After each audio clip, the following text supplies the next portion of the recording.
I am obsessed with bread. There's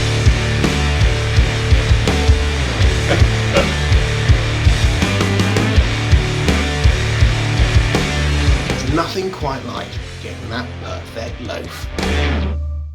Now all you need for your perfect simple loaf is 450 grams of flour, no panic buying when it comes to flour, 10 grams of salt, 7 grams of easy bake yeast, that's that quick stuff, and 200 ml of water. Whack it in a bowl. You don't want the yeast and the salt to make direct contact because the salt will kill the yeast and it won't rise. So once you've got your dry ingredients in a bowl, just add your water. It really is that simple. Just mix it all together. Nearly there. Okay! Now actually there's a saying with bread, wetter the better. So we start kneading the bread, we start working the gluten to make it stretchy. Grab hold of it on one side with your fingers and stretch it as much as you can. Alright, and then repeat that over and over again. This old table's making a bit of a creak noise, especially when you're really putting some heft into it. Aggression is fine with bread. You don't want to be just patting it, being nice to it. Treat it mean. Go, take it, go, take it. It's really dodgy. Now it's about 10 minutes of kneading now, and after you've done that, it'll take on this sort of stretchy, pillowy sort of appearance, you see. It'll leave this for its first proof. The yeast is going to start activating with the water and the sugars in the flour, and it's going to start creating carbon dioxide, which will make it stretch. And on a very microscopic level, it's stretching all the glutens even more. So once it's done the first proof, it'll be even more stretchy and even more elastic, which is what we're looking for. Whack it back in a bowl like that. Find yourself a plastic bag.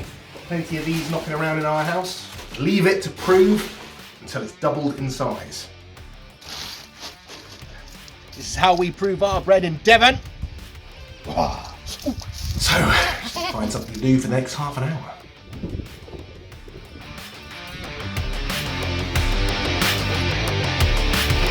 Because I can! Now you see, that dough is double the size it was before. That's absolutely perfect. Look how stretchy it is now. It's almost like, and it's not breaking.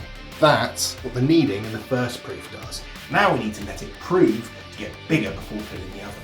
And before we do that, we have to knock this back to where it was before, which means getting rid of all the gas that's built up. Make your dough into a ball shape. Take your hands under the dough. I'm going to pull it towards you. What you're trying to do is tension the outside of the dough. So when it starts expanding, it's like a balloon. That's what you're going to get your great crust from. Sprinkle your polenta onto your baking tray. Pop your loaf. Boom, done. Give it a rise.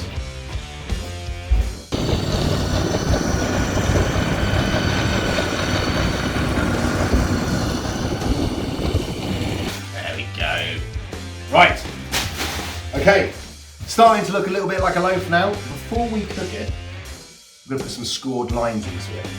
So you score it and then it can stretch and build and puff up into a lovely loaf. Be confident.